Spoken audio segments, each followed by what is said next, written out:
grandes jardines históricos de Madrid responden unos a intenciones creativas paisajísticas, como el Campo del Moro, junto al Palacio Real. Otros son jardines de ocio y simbología esotérica, como el Capricho. El Retiro es un conjunto monumental artístico. Y el Real Jardín Botánico es el gran museo científico de la naturaleza vegetal.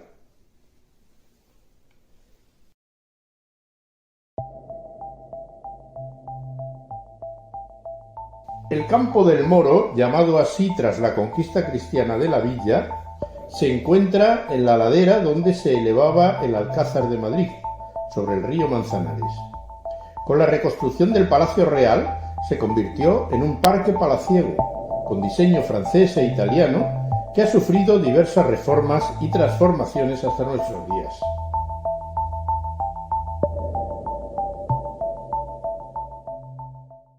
Durante el reinado de Felipe IV se pobló de abundante arbolado y plantaciones para espacio de recreo de los monarcas.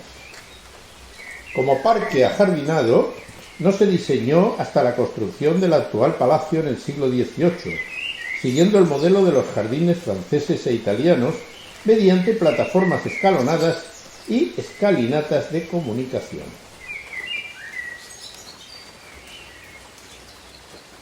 La actual configuración se debe a Isabel II en el siglo XIX, con diseños del arquitecto Narciso Pascual y Colomer en 1845, que ordenó los parterres, las avenidas, el invernadero, las fuentes y los estanques.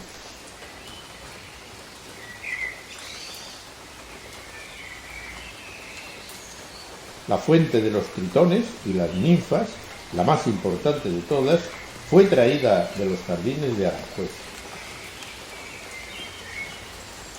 También se proyectaron en la Cuesta de San Vicente las cocheras para los carruajes reales.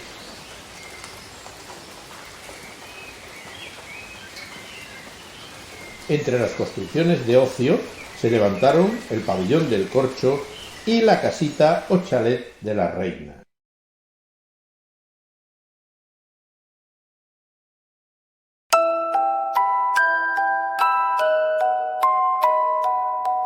La más destacada villa nobiliaria del extrarradio madrileño fue la Alameda de Osuna, como residencia de ocio y recreo, también llamada El Capricho, construida a finales del siglo XVIII.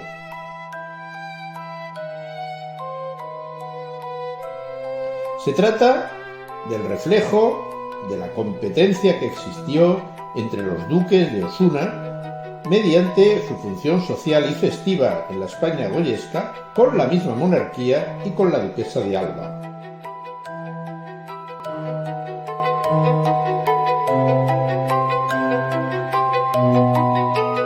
El arquitecto Matías Gull, discípulo de Juan de Villanueva, proyectó el palacio clasicista del conjunto como pantalla monumental de los espacios ajardinados. En 1790 se contrató en exclusiva a los jardineros franceses Baptiste Milhaud y Pierre Provost. Dividieron el recinto en dos partes: la zona norte, con formaciones boscosas, caminos sinuosos y elevaciones paisajísticas, un eje de gran avenida central, y el área ordenada con parterres, laberinto e invernadero, como recuerdo de los jardines del Petit Trianon de Versalles.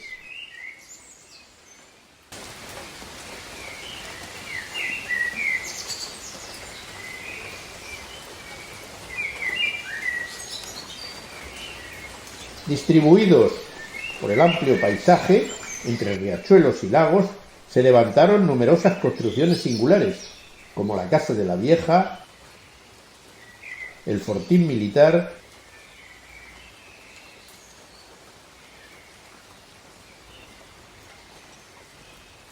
el Embarcadero,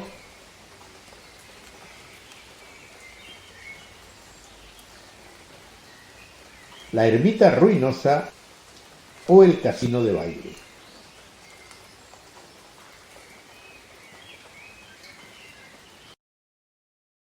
pero lo que más sobresale en el conjunto es la estatuaria clásica, repartida entre la columna de Saturno, las figuras de Venus o Hércules y el destacado templete de Baco,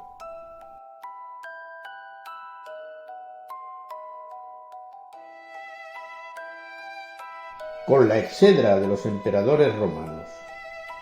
Todo ello se ha identificado como mensaje simbólico propio de la Ilustración relacionado con el pensamiento esotérico masónico.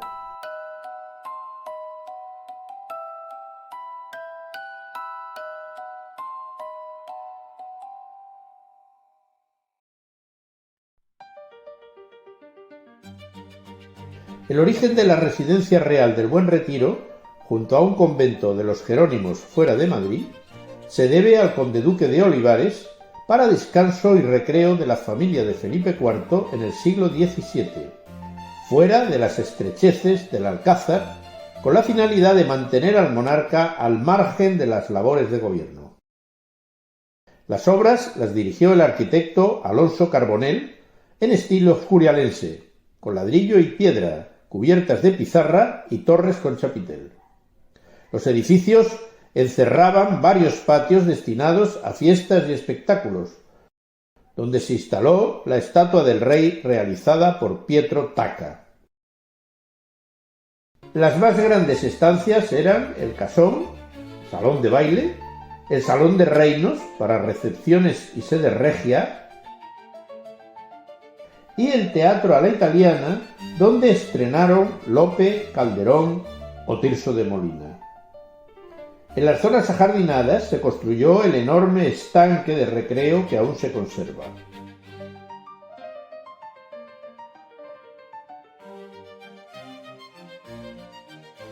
Durante la ocupación francesa se convirtió todo en una fortificación, que fue destruida por las tropas inglesas, perdiéndose casi todas las edificaciones. Reinando Isabel II, se recuperó el ajardinamiento hasta que, tras su caída, el gobierno lo cedió al ayuntamiento para convertirlo en un parque urbano, de similares dimensiones a los grandes jardines europeos.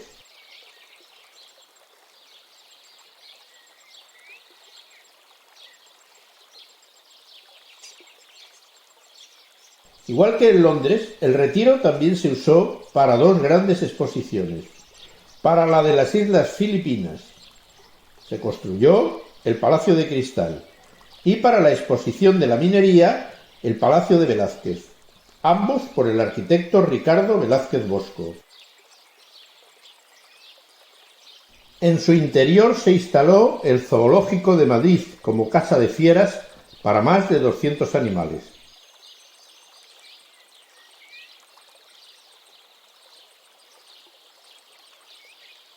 La ordenación de parterres, avenidas y paseos arbolados se enriqueció con numerosas fuentes y monumentos escultóricos.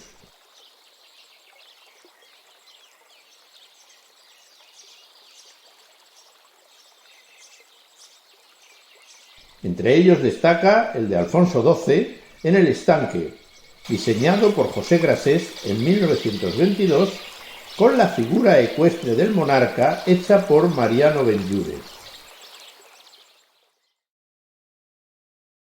El Real Jardín Botánico se creó en el Monte del Pardo, cerca de Madrid, por Fernando VI en 1755, aunque 20 años después Carlos III lo trasladó al entorno de la capital, junto al Museo de Ciencias Naturales, actual Museo del Prado, y el Observatorio Astronómico.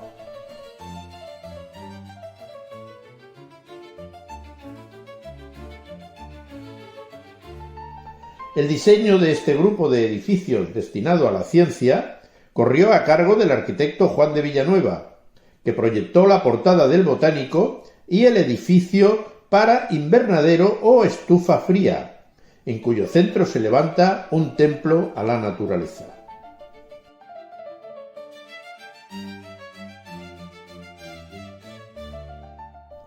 el terreno se ordenó en 3 grandes terrazas, con setos, parterres, caminos y paseos, fuentes y estatuas.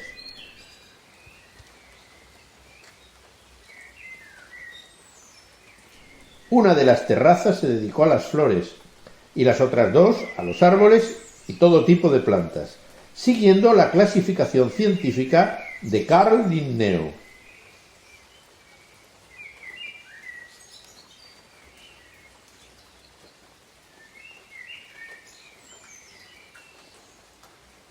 Además de centro expositivo botánico, el jardín fue un centro docente con profesorado, destinado al estudio y a la investigación.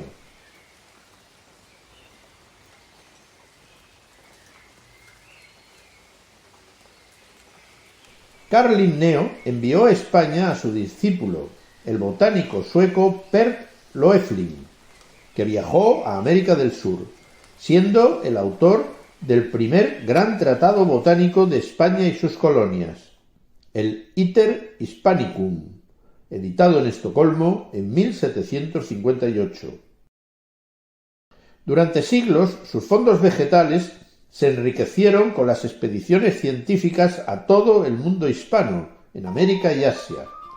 Tras un periodo de decadencia en el siglo XIX, su director, Mariano Lagasca, los rehabilitó, llegando a reunir más de 30.000 plantas.